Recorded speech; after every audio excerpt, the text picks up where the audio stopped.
ਸਤਿ ਸ਼੍ਰੀ ਅਕਾਲ। ਤੁਸੀਂ ਜੁੜੇ ਹੋਏ ਹੋ ਪੰਜਾਬੀ ਰੇਡੀਓ ਯੂਐਸਏ ਦੇ ਨਾਲ ਤੇ ਮੈਂ ਹਾਂ ਪ੍ਰਵੀਨ ਸ਼ਰਮਾ ਲੈ ਕੇ ਹਾਜ਼ਰ ਹਾਂ ਪ੍ਰੋਗਰਾਮ ਖਬਰ ਤੇ ਨਜ਼ਰ। ਖਬਰ ਤੇ ਨਜ਼ਰ ਪ੍ਰੋਗਰਾਮ ਦੇ ਵਿੱਚ ਕਈ ਅਹਿਮ ਤੇ ਕਈ ਖਾਸ ਖਬਰਾਂ ਨੂੰ ਲੈ ਕੇ ਚਰਚਾ ਕਰਨ ਦੇ ਲਈ ਜੁੜ ਚੁੱਕੇ ਨੇ ਪੰਜਾਬ ਤੋਂ ਪੱਤਰਕਾਰ ਦੀਪਕ ਸ਼ਰਮਾ ਚਨਾਰਥਲ ਜੀ। ਸ਼ਰਮਾ ਜੀ ਸਤਿ ਸ਼੍ਰੀ ਅਕਾਲ, ਸਵਾਗਤ ਹੈ ਜੀ ਪੰਜਾਬੀ ਰੇਡੀਓ ਯੂਐਸਏ ਤੇ। ਸਤਿ ਸ਼੍ਰੀ ਅਕਾਲ ਪ੍ਰਵੀਨ ਜੀ, ਸਾਰੇ ਦਰਸ਼ਕਾਂ ਨੂੰ ਸਰੋਤਿਆਂ ਨੂੰ ਮੇਰੀ ਪਿਆਰ ਭਰੀ ਸਤਿ ਸ਼੍ਰੀ ਅਕਾਲ ਜੀ। ਅੱਜ ਦਿਨ ਮੰਗਲਵਾਰ 14 ਨਵੰਬਰ 2023 29 ਨਾਨਕਸ਼ਾਹੀ ਸੰਮਤ 555। ਖਬਰ ਤੇ ਨਜ਼ਰ ਪ੍ਰੋਗਰਾਮ ਨੂੰ ਸਪਾਂਸਰ ਕਰਦੇ ਨੇ ਖਾਲਸਾ ਇੰਸ਼ੋਰੈਂਸ ਏਜੰਸੀ ਵਾਲੇ, ਜਿਨ੍ਹਾਂ ਤੋਂ ਤੁਸੀਂ ਹਰ ਤਰੀਕੇ ਦੀ ਇੰਸ਼ੋਰੈਂਸ ਲੈ ਸਕਦੇ ਹੋ। ਇੰਸ਼ੋਰੈਂਸ ਬਾਰੇ ਪਤਾ ਕਰਨ ਦੇ ਲਈ ਇਹਨਾਂ ਦਾ ਨੰਬਰ ਹੈ 408-272-2500। ਇਹ ਪਿਛਲੇ 3 ਦਹਾਕਿਆਂ ਤੋਂ ਇੰਸ਼ੋਰੈਂਸ ਬਿਜ਼ਨਸ ਦੇ ਵਿੱਚ ਨੇ, ਸ਼ਾਨਦਾਰ ਸੇਵਾਵਾਂ ਦੇ ਰਹੇ ਨੇ ਤੇ ਅਮਰੀਕਾ ਭਰ ਦੇ ਵਿੱਚ ਇੰਸ਼ੋਰੈਂਸ ਕਰਦੇ ਨੇ। ਅੱਜ ਹੀ ਡਾਇਲ ਕਰੋ 408-272-2500।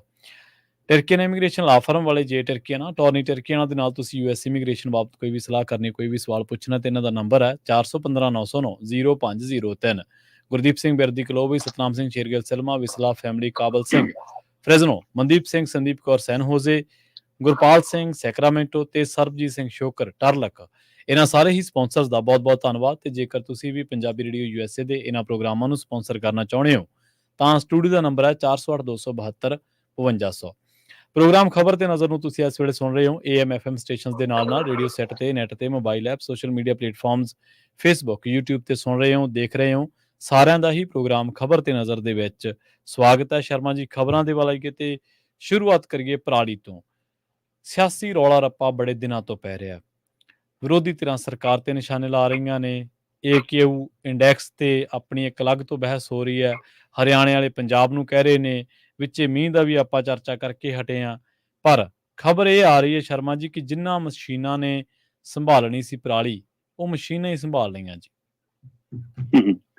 ਬਿਲਕੁਲ ਪ੍ਰਵੀਨ ਜੀ, ਕੇਂਦਰ ਸਰਕਾਰ ਕਹਿ ਰਹੀ ਹੈ ਕਿ ਅਸੀਂ ਪੰਜਾਬ ਦੇ ਵਿੱਚ, ਅਸੀਂ ਹਰਿਆਣੇ ਦੇ ਵਿੱਚ ਜੀ ਪਰਾਲੀ ਸੰਭਾਲਣ ਲਈ ਮਸ਼ੀਨਰੀ ਭੇਜੀ ਤੇ ਉਹਦੇ ਲਈ ਕਰੋੜਾਂ ਖਰਚਿਆ ਜੀ ਤੇ ਉਹਦੇ ਪਰ ਸਬਸਿਡੀਆਂ ਦਿੱਤੀਆਂ। ਪਹਿਲਾਂ ਵੀ 1100 ਕਰੋੜ ਦੀ ਸਬਸਿਡੀ, ਹੁਣ ਫਿਰ 350 ਕਰੋੜ ਦੀ ਸਬਸਿਡੀ ਇਸ ਮਾਮਲੇ 'ਚ ਰੁਕ ਗਈ ਆ। 140 ਕਰੋੜ ਦਾ ਕਹਿੰਦੇ ਘਪਲਾ ਹੋ ਗਿਆ ਜੀ। ਇਹ ਸਾਰਾ ਪਹਿਲੂ ਉੱਭਰ ਕੇ ਆਇਆ ਜਦੋਂ ਕੇਂਦਰੀ ਟੀਮਾਂ ਨੇ ਇਹ ਪੁੱਛਗਿੱਛ ਸ਼ੁਰੂ ਕੀਤੀ ਕਿ ਭਾਈ ਮਸ਼ੀਨਾਂ ਕਿੱਥੇ ਨੇ। ਅਸਲ 'ਚ 2021-22 ਤੇ 2022-23 ਇਹਦੇ ਦੌਰਾਨ ਪਰਾਲੀ ਦੀਆਂ ਮਸ਼ੀਨਾਂ ਦੇ ਲਈ ਸਬਸਿਡੀ ਜਾਰੀ ਹੋਈ ਜੀ। ਤੇ ਉਹ ਸਬਸਿਡੀ ਜਾਰੀ ਹੋਣ ਦੇ ਦੌਰਾਨ ਇਹ ਤੱਥ ਸਾਹਮਣੇ ਆਏ ਕਿ ਕਈ ਥਾਵਾਂ ਤੇ ਕਿਸਾਨਾਂ ਦੇ ਨਾਮ ਤੇ ਬਿੱਲ ਕੱਟ ਦਿੱਤੇ ਗਏ ਜੀ। ਉਹਨਾਂ ਦੇ ਕੋਟਿਆਂ 'ਚ ਪਾ ਦਿੱਤੀ ਗਈ, ਉਹਨਾਂ ਦੇ ਖਾਤਿਆਂ 'ਚ ਦਿਖਦੀ ਹੈ ਮਸ਼ੀਨਰੀ, ਪਰ ਹਕੀਕਤ 'ਚ ਮਸ਼ੀਨਰੀ ਉਦੋਂ ਤੱਕ ਪਹੁੰਚੀ ਹੋ ਨਹੀਂ, ਮਸ਼ੀਨਰੀ ਉਹਨਾਂ ਨੂੰ ਮਿਲੀ ਹੋ ਨਹੀਂ। ਤੇ ਉਹ ਮਸ਼ੀਨਰੀ ਕੌਣ ਖੁਰਦ-ਬੁਰਦ ਕਰ ਗਿਆ ਤੇ ਉਹਨਾਂ ਮਸ਼ੀਨਾਂ ਦੀ ਕਾਗਜ਼ੀ ਬਿੱਲਾਂ 'ਚ ਖਰੀਦ ਕਰਕੇ ਸਬਸਿਡੀ ਕੌਣ ਛਕ ਗਿਆ। ਠੀਕ ਹੈ ਜੀ। ਇੱਕ ਪਾਸੇ ਇਸ ਮਾਮਲੇ ਦੀ ਜਾਂਚ ਪੰਜਾਬ ਸਰਕਾਰ ਨੇ ਆਪਣੇ ਪੱਧਰ ਤੇ ਹੁਣ ਵਿਜੀਲੈਂਸ ਰਾਹੀਂ ਸ਼ੁਰੂ ਕੀਤੀ ਹੈ। ਦੂਸਰੇ ਪਾਸੇ ਕੇਂਦਰੀ ਟੀਮਾਂ 12 ਦੇ ਕਰੀਬ ਕੇਂਦਰੀ ਟੀਮਾਂ ਨੇ ਜਿਹੜੀਆਂ ਹਰਿਆਣਾ 'ਚ ਸਰਵੇ ਕਰ ਰਹੀਆਂ ਨੇ ਤੇ ਪੰਜਾਬ ਦੇ ਹਰ ਜ਼ਿਲ੍ਹੇ 'ਚ ਲਗਭਗ ਕੇਂਦਰ ਦੀਆਂ 16 ਟੀਮਾਂ ਆਪਣੀਆਂ ਹੋਈਆਂ ਨੇ, ਜਿਹੜੀਆਂ ਅਚਨਚੇਤ ਕਿਸੇ ਵੀ ਪਿੰਡ ਪਹੁੰਚਦੀਆਂ ਨੇ ਤੇ ਜਦੋਂ ਪਹੁੰਚ ਜਾਂਦੀਆਂ ਨੇ ਫਿਰ ਇਹ ਸੰਬੰਧਿਤ ਖੇਤੀ ਨਾਲ ਸੰਬੰਧਿਤ ਅਧਿਕਾਰੀਆਂ ਨੂੰ, ਵਿਭਾਗ ਵਾਲਿਆਂ ਨੂੰ ਪਤਾ ਲੱਗਦਾ ਕਿ ਲੋ ਵੀ ਕੇਂਦਰੀ ਟੀਮ ਆ ਗਈ। ਤੇ ਉਹ ਜਦੋਂ ਹੁਣ ਦਸਤਾਵੇਜ਼ ਫਰੋਲ ਰਹੇ ਨੇ, ਉਹਨਾਂ ਦਸਤਾਵੇਜ਼ਾਂ 'ਚ ਉਹਨਾਂ ਨੂੰ ਪਤਾ ਲੱਗਿਆ ਕਿ 11,000 ਮਸ਼ੀਨਾਂ ਗੋਲ ਨੇ ਪੰਜਾਬ 'ਚ। ਠੀਕ ਹੈ ਜੀ, 11,000 ਮਸ਼ੀਨ ਤੇ 11,000 ਮਸ਼ੀਨ ਦੇ ਹਵਾਲੇ ਨਾਲ ਕਹਿੰਦੇ 140 ਕਰੋੜ ਦੀ ਸਬਸਿਡੀ ਦਾ ਘਪਲਾ ਜੀ। ਕਹਿੰਦੇ ਇਹ ਪਹਿਲੇ ਪੜਾਅ 'ਚ ਹੈ ਜੀ। ਅਜੇ ਰਿਪੋਰਟ 10 ਤਰੀਕ ਤੱਕ ਵੈਸੇ ਦੇਣੀ ਸੀ ਪੂਰੀ, 90% ਦੀ ਕੰਮ ਲਗਭਗ ਮੁਕੰਮਲ ਹੈ, 10-12% ਰਹਿੰਦਾ ਹੈ। ਪਰ ਉਸ ਨੂੰ ਜਦੋਂ ਪੂਰੀ ਸਮੀਖਿਆ ਕੀਤੀ ਜਾਊਗੀ ਤੇ ਪੂਰਾ ਕੰਮ ਨਿਬੜੂਗਾ, ਉਸ ਤੋਂ ਬਾਅਦ ਇਹ ਅੰਕੜੇ ਵਧਣ ਦਾ ਡਰ ਵੀ ਖੜਾ। ਪਰ ਇਹ ਸਭ ਦੇ ਦਰਮਿਆਨ ਇਹ ਜਾਣਕਾਰੀ ਮਿਲੀ ਕਿ ਕੇਂਦਰ ਨੇ ਜਿਹੜੀ ਅਗਲੇ ਪੜਾਅ ਦੀ ਸਬਸਿਡੀ ਇਸ ਮਾਮਲੇ ਜਾਰੀ ਕੀਤੀ ਸੀ, ਉਹ 350 ਕਰੋੜ, 350 ਕਰੋੜ ਉਹ ਰੋਕ ਲਈ। ਠੀਕ ਹੈ ਜੀ। ਉਹ 'ਚੋਂ ਪਰਾਲੀ ਪ੍ਰਬੰਧਨ ਨਾਲ ਸੰਬੰਧਿਤ ਵੀ ਹੈ, ਕਿਸਾਨਾਂ ਦੇ ਹੋਰ ਪਹਿਲੂਆਂ ਨਾਲ ਸੰਬੰਧਿਤ ਵੀ, ਜਿਹਦੇ ਉੱਤੇ ਗੁਰਮੀਤ ਖੁੱਡੀਆਂ ਖੇਤੀਬਾੜੀ ਮੰਤਰੀ ਨਾਰਾਜ਼ ਵੀ ਨੇ ਕੇਂਦਰ ਨਾਲ ਕਿ ਆਹ ਧੱਕੇਸ਼ਾਹੀ ਕਿਉਂ, ਤੁਸੀਂ ਆਪਣੀ ਜਾਂਚ ਕਰਨੀ ਆ ਕਰੋ, ਉਹਦੇ ਵਿੱਚ ਜਿੱਥੇ ਗੜਬੜ ਹੋਈ ਆ ਚੈੱਕ ਕਰੋ, ਹੈ ਨਾ। ਉੱਤੇ ਅਸੀਂ ਤਾਂ ਆਪ ਆਪਣੇ ਪੱਧਰ ਤੇ ਸਰਕਾਰ ਜਾਂਚ ਕਰਾ ਰਹੀ ਕਿ ਪਹਿਲੀਆਂ ਸਰਕਾਰਾਂ ਦੇ ਸਮੇਂ ਗੜਬੜ ਹੋਈ, ਪਿਛਲੇ ਸਾਲਾਂ 'ਚ ਹੋਈ, ਅਫਸਰਾਂ ਦੇ ਪੱਧਰ ਤੇ ਹੋਈ, ਖੇਤੀ ਵਿਭਾਗ ਦੇ ਪੱਧਰ ਤੇ ਹੋਈ, ਕਿੱਥੇ ਵੀ ਅਸੀਂ ਗੜਬੜ ਜਾਂਚ ਕਰ ਰਹੇ ਹਾਂ, ਅਸੀਂ ਨਾਲ। ਪਰ ਤੁਸੀਂ ਉਹਦੇ ਨਾਲ ਪੰਜਾਬ ਦੀ ਸਬਸਿਡੀ ਕਿਉਂ ਰੋਕਦੇ? ਤੁਸੀਂ ਬਹਾਨਾ ਹੀ ਪਾਲਦੇ ਹੋ ਕਿ ਪੰਜਾਬ ਦਾ ਹਿੱਸਾ ਰੋਕ ਲੈਣਾ। ਸੋ ਇਹੀ ਜੀ ਜਾਂਚ ਤਾਂ ਤੁਸੀਂ ਹਰਿਆਣੇ 'ਚ ਵੀ ਕਰ ਰਹੇ ਹੋ ਤੇ ਹਰਿਆਣੇ 'ਚ ਵੀ ਘਪਲੇ ਆ ਰਹੇ ਨੇ, ਉਜਾਗਰ ਹੋ ਰਹੇ ਨੇ, ਉੱਥੇ ਵੀ ਗੜਬੜ ਹੋਈ ਹੈ, ਉੱਥੇ ਹੀ ਸਬਸਿਡੀ ਰੋਕੀ। ਸੋ ਇਸ ਨੂੰ ਲੈ ਕੇ ਵੀ ਸਵਾਲ ਹੈ। ਪਰ ਇਹਦੇ ਨਾਲ ਜੁੜਦਾ ਇੱਕ ਹੋਰ ਪਹਿਲੂ ਹੈ ਪ੍ਰਵੀਨ ਜੀ, ਇੱਕ ਪਾਸੇ ਪੰਜਾਬ ਸਰਕਾਰ ਦੇ ਨੁਮਾਇੰਦੇ ਜਿਹੜੇ ਹੁਣ ਸਰਕਾਰ 'ਚ ਨੇ, ਉਹ ਕਹਿੰਦੇ ਸੀ ਸਾਡੇ ਕੋਲ ਬਾਇਓ ਕੰਪੋਜ਼ਰ ਵਾਲਾ ਫਾਰਮੂਲਾ ਮਿਲ ਗਿਆ, ਛਿੜਕਾਅ ਦੇ ਨਾਲੇ ਮੁੱਕ ਜਾ ਕਰਨੀ ਆ, ਉਹ ਲੱਭਿਆ ਨਹੀਂ ਹਾਲ ਤੱਕ ਉਹ ਛਿੜਕਾਅ ਵਾਲਾ, ਉਹਨਾਂ ਦਾ ਲੀਕੜ ਕਿੱਥੇ ਆ। ਤੇ ਦੂਏ ਪਾਸੇ ਕੇਂਦਰ ਜਚਾਉਣ ਦੀ ਕੋਸ਼ਿਸ਼ ਕਰ ਰਿਹਾ ਕਿ ਅਸੀਂ ਪਰਾਲੀ ਪ੍ਰਬੰਧਨ ਲਈ, ਪਰਾਲੀ ਸੰਭਾਲਣ ਲਈ ਬਹੁਤ ਕੁਝ ਕਰਤਾ ਜੀ।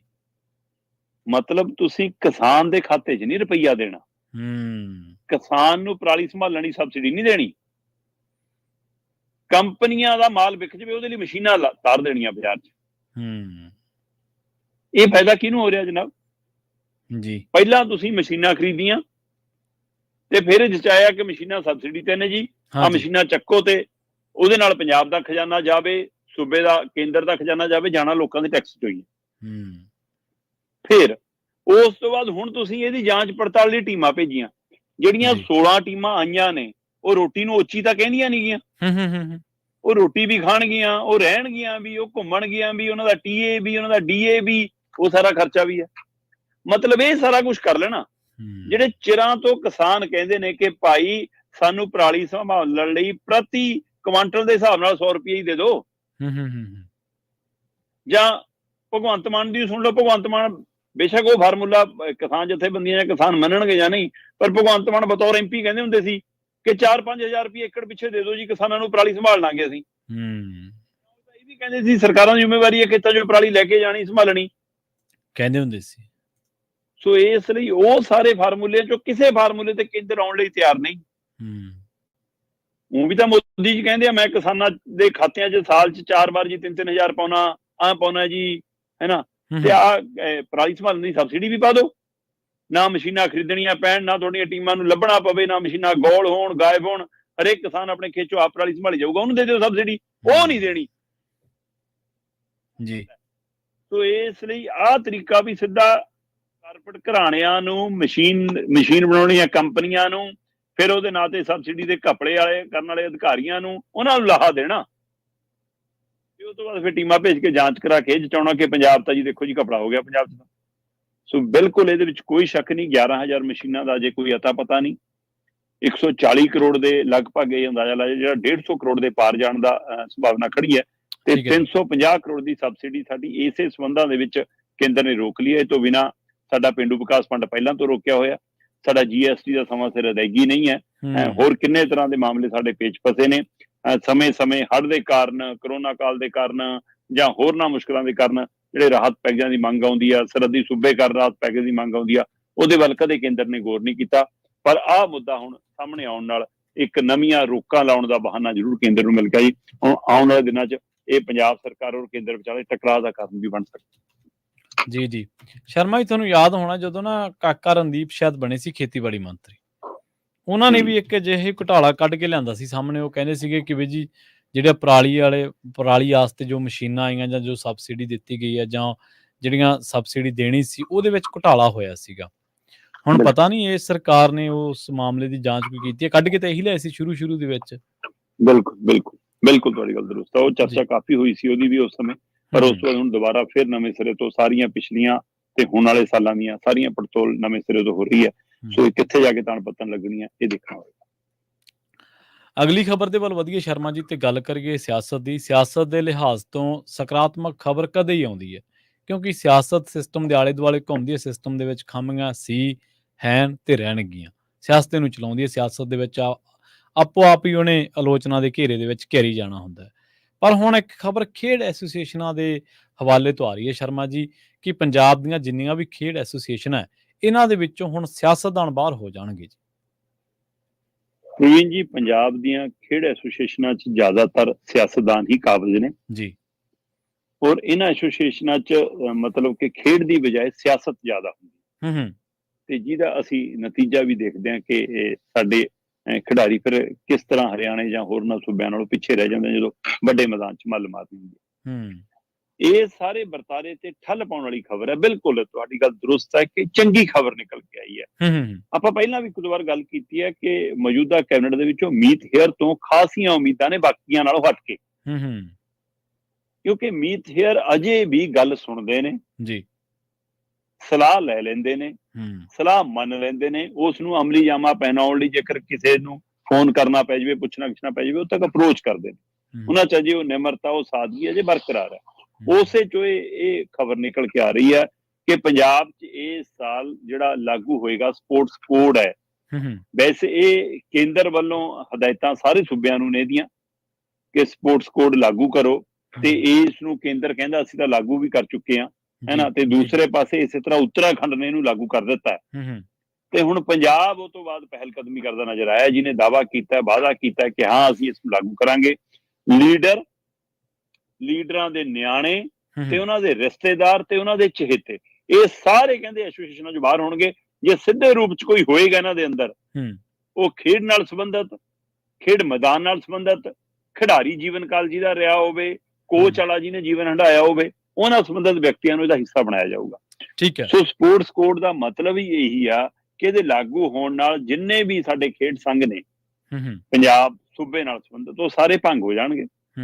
ਔਰ ਸਪੋਰਟਸ ਦੀ ਜਿਨ੍ਹਾਂ ਨੂੰ ਜਾਣਕਾਰੀ ਹੋਊਗੀ, ਜਿਹੜੇ ਆਪ ਖੇਡੇ ਹੋਣਗੇ ਨੈਸ਼ਨਲ ਜਾਂ ਇੰਟਰਨੈਸ਼ਨਲ, ਉਹਨਾਂ ਨੂੰ ਹੀ ਇਸ ਖੇਡ ਐਸੋਸੀਏਸ਼ਨਾਂ ਦਾ ਹਿੱਸਾ ਬਣਾਇਆ ਜਾਊਗਾ। ਔਰ ਜਿਹੜਾ ਵੀ ਕਿਸੇ ਖੇਡ ਐਸੋਸੀਏਸ਼ਨ ਦੇ ਵਿੱਚ ਬਤੌਰ ਕਿਸੇ ਅਹੁਦੇ ਤੇ ਜਾਂ ਬਤੌਰ ਮੈਂਬਰ ਪੰਜਾਬ 'ਚ ਸ਼ਾਮਲ ਹੋ ਗਿਆ, ਉਹ ਫਿਰ ਕਿਸੇ ਹੋਰ ਸੂਬੇ ਦੀ ਖੇਡ ਐਸੋਸੀਏਸ਼ਨ ਦਾ ਮੈਂਬਰ ਜਾਂ ਅਹੁਦੇਦਾਰ ਨਹੀਂ ਬਣ ਸਕਦਾ, ਤਾਂ ਕਿ ਉਹਦਾ ਧਿਆਨ ਇੱਕ ਥਾਂ ਫੋਕਸ ਹੋਵੇ ਜੀ। ਸੋ ਇਸ ਲਈ ਪੰਜਾਬ ਦੇ ਵਿੱਚ ਕਿੰਨੇ ਕਾਂਗਰਸੀਆਂ ਦਾ ਕਬਜ਼ਾ ਜ਼ਿਆਦਾਤਰ ਚੱਲਿਆ ਆਉਂਦਾ, ਉਹਨਾਂ ਦੇ ਰਿਸ਼ਤੇਦਾਰਾਂ ਦਾ ਕਬਜ਼ਾ ਚੱਲਿਆ ਆਉਂਦਾ, ਅਕਾਲੀ ਵੀ ਪੈਰ ਧਰੇਂਦਾ ਕਰਦੇ ਰਹੇ ਨੇ ਇਹਦੇ ਵਿੱਚ।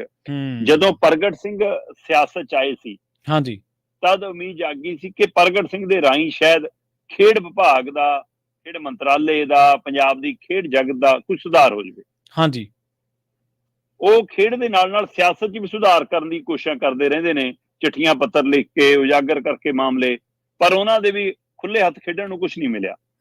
ਸੋ ਹੁਣ ਮੀਤ ਹੇਅਰ ਨੇ ਜਿਹੜਾ ਕਦਮ ਚੁੱਕਿਆ ਹੈ, ਕੇਂਦਰ ਦੀ ਯੋਜਨਾ ਦੇ ਹਵਾਲੇ ਨਾਲ ਚੁੱਕਿਆ, ਪਰ ਜੇਕਰ ਇਹ ਪੰਜਾਬ 'ਚ ਹੂਬਹੂ ਇਸੇ ਤਰ੍ਹਾਂ ਲਾਗੂ ਹੋ ਜਾਂਦਾ, ਜਿਹੜੀ ਇੱਛਾ ਸ਼ਕਤੀ ਨਜ਼ਰ ਆ ਰਹੀ ਹੈ, ਤਾਂ ਇਹ ਕਾਬਲੇ ਤਾਰੀਫ ਮਾਨ ਸਰਕਾਰ ਦਾ ਕਦਮ ਹੋਏਗਾ। ਮਾਨ ਸਰਕਾਰ ਇਸ ਗੱਲ ਲਈ ਵਧਾਈ ਦੀ ਪਾਤਰ ਹੋਏਗੀ ਕਿ ਉਹ ਖੇਡ ਨੂੰ ਸਿਆਸਤ ਤੋਂ ਮੁਕਤ ਕਰ ਦੇਵੇ। ਹਾਂ, ਜਿਸ ਗੱਲ ਦਾ ਫਿਕਰ ਜਾਂ ਜਿਨ੍ਹਾਂ ਨੂੰ ਲੱਗਦਾ ਕਿ ਅਸੀਂ ਐਸੋਸੀਏਸ਼ਨ ਦੇ ਵਿੱਚ ਹੁਣ ਕੰਮ ਨਿਭਾ ਸਕਦੇ ਹਾਂ, ਉਹਨਾਂ ਨੂੰ ਹੈ, ਉਹਨਾਂ ਨੂੰ ਇਸ ਗੱਲ ਦਾ ਫਿਕਰ ਹੈ ਕਿ ਇੱਥੇ ਆਹ ਕ੍ਰਾਈਟੇਰੀਆ ਨਹੀਂ ਲਿਖਿਆ ਗਿਆ ਕਿ ਪੰਜਾਬ ਨਾਲ ਸੰਬੰਧਿਤ ਖਿਡਾਰੀ ਹੀ ਸੰਘ ਦਾ ਹਿੱਸਾ ਹੋਣਗੇ।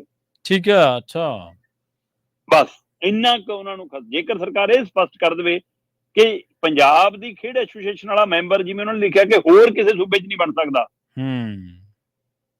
ਤੇ ਇਹ ਵੀ ਲਿਖ ਦਿੰਦੇ ਕਿ ਪੰਜਾਬ 'ਚ ਪੰਜਾਬ ਦਾ ਹੀ ਬਣੂਗਾ, ਪਹਿਲ ਉਹਦੀ ਹੋਏਗੀ। ਸਪੈਸ਼ਲ ਖੇਡ ਲਈ ਕੋਈ ਕੋਚ ਚਾਹੀਦਾ ਤੁਹਾਨੂੰ, ਉਹ ਲਿਆਓ ਜਿੱਥੋਂ ਮਰਜੀ ਜੀ, ਪਰ ਐਸੋਸੀਏਸ਼ਨ ਦੇ ਮੈਂਬਰ ਤਾਂ ਤੁਹਾਡੇ ਆਪਣੇ ਹੋਣ। ਸੋ ਇਸ ਨੂੰ ਲੈ ਕੇ ਅਜੇ ਦੁਵਿਧਾ ਹੈਗੀ ਹੈ, ਕਿਤੇ ਇਹ ਨਾ ਹੋਵੇ ਕਿ ਜਿਵੇਂ ਐਡਵੋਕੇਟ ਜਨਰਲ ਟੀਮ ਦੇ ਵਿੱਚ ਦਿੱਲੀ ਤੋਂ ਲੈ ਕੇ ਹਰਿਆਣਾ, ਹਿਮਾਚਲ ਤੱਕ ਦੇ ਵਕੀਲ ਭਰ ਲਏ, ਕਿਤੇ ਪੰਜਾਬ ਦੀ ਖੇਡ ਐਸੋਸੀਏਸ਼ਨਾਂ 'ਚ ਹੈ ਨਾ, ਰਾਜਸਥਾਨ, ਹਰਿਆਣਾ, ਦਿੱਲੀ, ਗੁਜਰਾਤ, ਇੱਥੋਂ ਦੇ ਬੰਦੇ ਭਰੇ ਹੋਣ ਕਿ ਲਓ ਜੀ ਤੁਹਾਡੇ ਸੂਬਿਆਂ ਦੇ ਵਿੱਚ ਸਰਕਾਰ ਆਵੇ ਨਾ ਆਵੇ, ਤੁਹਾਨੂੰ ਉਹਦੇ ਨਵਾਜ਼ ਦਿੰਦੇ ਆ, ਹੁਣ ਸਾਡੀ ਸੇਵਾ ਤੁਸੀਂ ਕਰੀ ਜਾਓ, ਕਿਤੇ ਇਹ ਨਾ ਹੋਵੇ ਬਸ। ਪਰ ਇਹ ਪਹਿਲੇ ਪੜਾਅ 'ਚ ਪੜ੍ਹਦਿਆਂ, ਸੁਣਦਿਆਂ, ਸਮਝਦਿਆਂ ਇਹ ਖਬਰ ਦੇ ਨਾਲ ਰਾਹਤ ਮਹਿਸੂਸ ਹੁੰਦੀ ਹੈ, ਖੁਸ਼ੀ ਮਹਿਸੂਸ ਹੁੰਦੀ ਹੈ, ਔਰ ਇੱਕ ਫਿਰ ਆਸ ਦੀ ਕਿਰਨ ਜਾਗਦੀ ਹੈ ਕਿ ਸ਼ਾਇਦ ਪੰਜਾਬ ਦੇ ਖੇਡ ਜਗਤ ਦਾ ਇਹਦੇ ਨਾਲ ਭਲਾ ਹੋ ਜਾਵੇ ਜੇਕਰ ਹੂਬਹੂ ਇਹਨੂੰ ਏਦਾਂ ਲਾਗੂ ਹੋਇਆ। ਖਾਸ ਗੱਲ ਇਹ ਹੈ ਕਿ ਇਹ ਵੀ ਇਹਦੇ ਵਿੱਚ ਤੈਅ ਕਰਨ ਦੀ ਕੋਸ਼ਿਸ਼ ਕੀਤੀ ਜਾ ਰਹੀ ਕਿ ਜਿਹੜਾ ਐਸੋਸੀਏਸ਼ਨ ਦਾ ਪ੍ਰਧਾਨ ਬਣੂਗਾ, ਜਿਹੜਾ ਐਸੋਸੀਏਸ਼ਨ ਦਾ ਮਤਲਬ ਕਿ ਮੈਂਬਰ ਵੀ ਬਣੂਗਾ, ਉਹਦੀ ਉਮਰ ਹੱਦ ਤੇ ਸਮਾਂ ਹੱਦ ਵੀ ਤੈਅ ਹੋਊਗੀ। ਜੀ, ਕੋਈ ਵੀ ਪ੍ਰਧਾਨ ਚਾਹੇ ਲਗਾਤਾਰ ਵਕਫਾ ਪਾ ਕੇ 3 ਵਾਰ ਤੋਂ ਵੱਧ ਪ੍ਰਧਾਨ ਜਾਂ ਅਹੁਦੇਦਾਰ ਨਹੀਂ ਰਹਿ ਸਕਦਾ। ਠੀਕ ਹੈ। ਸੋ ਕਾਫੀ ਕੁਝ ਚੰਗਾ ਹੋਣ ਦੀ ਆਸ ਹੈ, ਤੇ ਇਸੇ ਆਸ ਨਾਲ ਉਮੀਦ ਰੱਖਦੇ ਹਾਂ ਮਾਨ ਸਰਕਾਰ ਤੋਂ, ਮੀਤ ਹੇਅਰ ਤੋਂ, ਕਿ ਆ ਜੋ ਤੱਥ ਤੁਸੀਂ ਸਾਹਮਣੇ ਲਿਆਂਦੇ ਨੇ ਇਹਨੂੰ ਹੂਬਹੂ ਲਾਗੂ ਕਰਿਓ, ਇਹਨੂੰ ਪੰਜਾਬ ਖੇਡ ਐਸੋਸੀਏਸ਼ਨਾਂ ਨੂੰ ਪੰਜਾਬ ਦੀਆਂ ਹੀ ਰਹਿਣ ਦਿਓ, ਸਿਆਸਤ ਤੋਂ ਵੀ ਮੁਕਤ ਕਰਿਓ ਤੇ ਬਾਹਰਲਿਆਂ ਤੋਂ ਵੀ ਮੁਕਤ ਰੱਖਿਓ। ਜੀ, ਤੇ ਕੱਲ ਹੀ ਆਪਾਂ ਖੇਡਾਂ ਦੇ ਜਿਹੜੇ ਮੱਦੇਨਜ਼ਰ, ਖੇਡਾਂ ਦੇ ਹਵਾਲੇ ਤੋਂ ਹੀ ਆਪਾਂ ਅਰਜੁਨ ਰਾਣਾ ਤੁੰਗਾ ਦੀ ਖਬਰ ਸ਼ੇਅਰ ਕੀਤੀ ਸੀ ਕਿ ਉਹ ਕਹਿ ਰਹੇ ਸੀਗੇ ਕਿ ਸਾਡਾ ਬੋਰਡ ਹੀ ਇਹਨਾਂ ਨੇ ਜਿਹੜਾ ਉਹ ਖਤਮ ਕਰਤਾ, ਸਾਡੀ ਕ੍ਰਿਕਟ ਦੀ ਤਹਿਸ-ਨਹਿਸ ਕਰ ਦਿੱਤੀ ਹੈ। ਜੈ ਸ਼ਾਹ ਦੇ ਹਵਾਲੇ ਦੇ ਨਾਲ ਤੁਸੀਂ ਖਬਰ ਕੀਤੀ ਸੀ। ਬਿਲਕੁਲ ਉਹੀ, ਹੁਣ ਕਿਤੇ ਹੁਣ ਕੇਂਦਰ ਦਾ ਕੰਟਰੋਲ ਜਾਂ ਹਾਈ ਕਮਾਂਡ ਦਾ ਕੰਟਰੋਲ ਨਾ ਹੋ ਜਾਵੇ ਪੰਜਾਬ ਦੀ ਐਸੋਸੀਏਸ਼ਨ ਤੇ, ਇਹੀ ਫਿਕਰ ਹੈ। ਜੀ, ਤੇ ਅਗਲੀ ਖਬਰ ਦੇ ਵੱਲ ਵਧੀਆ ਸ਼ਰਮਾ ਜੀ, ਗੱਲ ਕਰੀਏ ਆਪਾਂ ਲਹਿੰਦੇ ਪੰਜਾਬ ਦੀ। ਲਹਿੰਦੇ ਪੰਜਾਬ ਦੇ ਮੁਸਲਮਾਨ ਭਾਈਚਾਰੇ ਨੇ ਕਹਿੰਦੇ ਸਾਂਝੀਵਾਲਤਾ ਦੀ ਮਿਸਾਲ ਕਾਇਮ ਕੀਤੀ ਹੈ ਜੀ।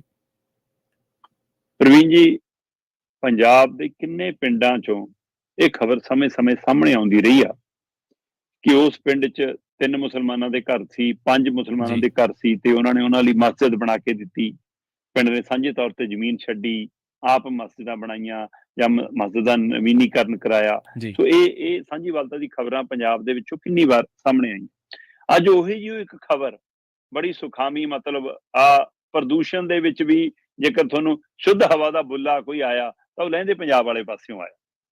ਸੋ ਇਹ ਲਹਿੰਦੇ ਪੰਜਾਬ ਦੇ ਮੁਸਲਮਾਨ ਭਾਈਚਾਰੇ ਨੇ 6ਵੀਂ ਪਾਤਸ਼ਾਹੀ ਸ੍ਰੀ ਗੁਰੂ ਹਰਗੋਬਿੰਦ ਸਾਹਿਬ ਜੀ ਦੇ ਹਵਾਲੇ ਨਾਲ ਉਹਨਾਂ ਦੇ ਜੀਵਨ ਨਾਲ ਜੁੜਿਆ ਹੋਇਆ ਇੱਕ ਗੁਰੂ ਘਰ ਹੈ ਤੇ ਇਸੇ ਤਰ੍ਹਾਂ ਉਸੇ ਥਾਂ ਦੇ ਉੱਤੇ ਯੋਧੇ ਹੋਏ ਨੇ ਬਾਬਾ ਦਿੱਤ ਮੱਲ ਜੀ, ਉਹਨਾਂ ਦੇ ਮਤਲਬ ਕਿ ਯਾਦਗਾਰੀ ਥਾਂ ਹੈ। ਸੋ ਉਸ ਗੁਰੂ ਘਰ ਨੂੰ ਉਹਨਾਂ ਨੇ ਦੁਬਾਰਾ ਨਵੀਨੀਕਰਨ ਕੀਤਾ 75-76 ਸਾਲ ਬਾਅਦ। ਗੁਰੂ ਘਰ ਦਾ ਨਵੀਨੀਕਰਨ ਹੋਇਆ ਤੇ ਨਵੀਨੀਕਰਨ ਹੋਣ ਤੋਂ ਬਾਅਦ ਉੱਥੇ ਬਕਾਇਦਾ ਦੀਵਾਲੀ ਤੇ ਬੰਦੀ ਛੋੜ ਦਿਵਸ ਉਸ ਗੁਰੂ ਘਰ ਚ ਮਨਾਇਆ ਗਿਆ। ਇਹ ਖਬਰ ਹੈਗੀ ਹੈ ਜੀ ਲਹਿੰਦੇ ਪੰਜਾਬ ਦੇ ਜ਼ਿਲ੍ਹਾ ਫੈਸਲਾਬਾਦ ਲਾਇਲਪੁਰ ਦੇ ਪਿੰਡ ਖਿਆਲਾ ਕਲਾਂ ਦੀ।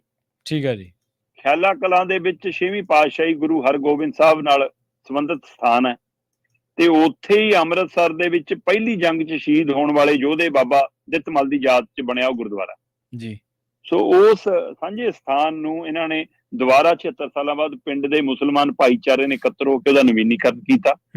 ਉਸ ਨੂੰ ਦੁਬਾਰਾ ਮਤਲਬ ਕਿ ਮੁਰੰਮਤ ਕਰਕੇ ਉਹਦਾ ਰੰਗ ਰੋਗਨ ਕਰਕੇ ਉਹਨੂੰ ਸਾਫ਼ ਸਫਾਈ ਕਰਕੇ ਦੁਬਾਰਾ ਉਹਨੂੰ ਪੂਰਾ ਗੁਰਦੁਆਰੇ ਦੇ ਰੂਪ 'ਚ, ਕਿਉਂਕਿ ਉਹਨਾਂ ਨੂੰ ਪਿਛਲੇ ਸਮੇਂ ਹੀ ਕਰਤਾਰਪੁਰ ਸਾਹਿਬ ਦੀਆਂ ਫੇਰੀਆਂ ਤੇ ਜਦੋਂ ਸੰਗਤ ਆਉਂਦੀ ਜਾਂਦੀ ਆ ਉਹਦੇ ਹਵਾਲੇ ਨਾਲ ਇਹ ਜਾਣਕਾਰੀ ਮਿਲੀ ਤੇ ਉਹਦਾ ਇਤਿਹਾਸ ਪਤਾ ਲੱਗਿਆ। ਉਹਨਾਂ ਨੇ ਗੁਰਦੁਆਰੇ ਨੂੰ ਛੇੜਿਆ ਨਹੀਂ ਇੰਨੇ ਸਾਲਾਂ ਦੇ ਵਿੱਚ, ਕੋਈ ਨੁਕਸਾਨ ਨਹੀਂ ਪਹੁੰਚਾਇਆ। ਉਹ ਗੁਰਦੁਆਰਾ ਹੂਬਹੂ ਉਸੇ ਤਰ੍ਹਾਂ ਕਾਇਮ ਸੀ। ਸੋ ਪਰ ਉਸ ਦੀ ਸੰਭਾਲ ਨਹੀਂ ਹੁੰਦੀ ਸੀ। ਜਦੋਂ ਉਹਨਾਂ ਨੂੰ ਉਸ ਗੁਰੂ ਘਰ ਦੇ ਇਤਿਹਾਸ ਦਾ ਪਤਾ ਲੱਗਿਆ ਹੈ ਨਾ, 6ਵੀਂ ਪਾਤਸ਼ਾਹੀ ਦੇ ਹਵਾਲੇ ਦੀ ਚਰਨ ਛੋਹ ਦੇ ਹਵਾਲੇ ਨਾਲ ਪਤਾ ਲੱਗਿਆ, ਸੋ ਫਿਰ ਉਹਨਾਂ ਨੇ ਉਸ ਗੁਰੂ ਘਰ ਦਾ ਨਵੀਨੀਕਰਨ ਕਰਾ ਕੇ ਉੱਥੇ ਬੰਦੀ ਛੋੜੋ ਦੀਵਾਲੀ ਦਾ ਤਿਉਹਾਰ ਦੀਵੇ ਬਾਲ ਕੇ ਰੋਸ਼ਨੀਆਂ ਲਾ ਕੇ ਲੜੀਆਂ ਲਾ ਕੇ ਮਨਾਇਆ। ਤੇ ਇਹਦੇ ਵਿੱਚ ਬਕਾਇਦਾ ਤੌਰ ਤੇ ਪਿੰਡ ਦੇ ਫੈਸਲਾਬਾਦ ਦੇ ਮੁਸਲਮਾਨ ਭਾਈਚਾਰੇ ਨੇ ਬਕਾਇਦਾ ਉਹਦੇ ਵਿੱਚ ਆਪਣੀ ਭੂਮਿਕਾ ਨਿਭਾਈ, ਕਿਉਂਕਿ ਇਹ ਪਿੰਡ ਕਹਿੰਦੇ ਕਿਸੇ ਸਮੇਂ ਸਿੱਖ ਬਰਾਦਰੀ ਨਾਲ, ਸਿੱਖ ਭਾਈਚਾਰੇ ਨਾਲ ਸੰਬੰਧਿਤ ਜੱਦੀ ਪਿੰਡ ਰਿਹਾ, ਪਰ ਵੰਡ ਦੇ ਸਮੇਂ ਉਹ ਭਾਈਚਾਰਾ ਸਾਰਾ ਜਦੋਂ ਇੱਧਰ ਆ ਗਿਆ ਤਾਂ ਗੁਰੂ ਘਰ ਪਿੱਛੇ ਰਹਿ ਗਿਆ ਸੀ ਤੇ ਬਾਅਦ ਚ ਉੱਥੇ ਜਾ ਕੇ ਇੱਧਰੋਂ ਜਿਹੜਾ ਮੁਸਲਮਾਨ ਭਾਈਚਾਰਾ ਗਿਆ ਉੱਥੇ ਬਸਿਆ। ਸੋ ਇਸ ਲਈ ਉਹ ਸਾਂਝ ਦੀਆਂ ਤੰਦਾਂ ਨੇ ਅੱਜ ਫੇਰ ਜ਼ੋਰ ਮਾਰਿਆ ਤੇ ਇੱਕ ਵਾਰ ਫੇਰ ਮਾਨਵਤਾ ਦਾ, ਸਾਂਝੀਵਾਲਤਾ ਦਾ ਇਹ ਠੰਡਾ ਬੁੱਲਾ ਗਵਾਂਢੀ ਮੁਲਕ ਤੋਂ ਆਇਆ, ਸਾਡੇ ਲਹਿੰਦੇ ਪੰਜਾਬ ਤੋਂ ਆਇਆ, ਜਿਹਨੇ ਇੱਕ ਰਾਹਤ ਵਾਲੀ ਖਬਰ ਦਿੱਤੀ ਆ ਇਸ ਮੌਕੇ ਜੀ। ਬਿਲਕੁਲ ਬਿਲਕੁਲ ਸ਼ਰਮਾ ਜੀ, ਇਹ ਠੰਡੇ ਬੁੱਲੇ ਵਾਂਗ ਕੀ। ਤੇ ਅਗਲੀ ਖਬਰ ਦੇ ਵੱਲ ਵਧੀਏ। ਕੇਜਰੀਵਾਲ ਦੀ ਟੀਮ ਦੀ ਗੱਲ ਕਰੀਏ, ਕਹਿੰਦੇ ਕੈਦੀਆਂ ਨੂੰ VIP ਸਹੂਲਤ ਦੇਣ ਦੇ ਲਈ ਕੇਜਰੀਵਾਲ ਦੀ ਟੀਮ ਵਸੂਲਦੀ ਹੈ ਪ੍ਰੋਟੈਕਸ਼ਨ ਮਨੀ। ਇਹ CBI ਕਹਿ ਰਹੀ ਹੈ ਜੀ। ਅੱਛਾ, ਆਪਾਂ ਨਹੀਂ ਕਹਿ ਰਹੇ, ਆਪਾਂ ਤਾਂ ਟਿੱਪਣੀਆਂ ਕਰਦੇ ਹਾਂ, ਕਹਿੰਦੇ ਕੁਛ ਨਹੀਂ।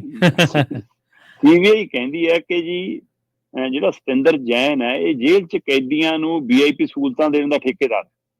ਉਹ ਅੱਛਾ।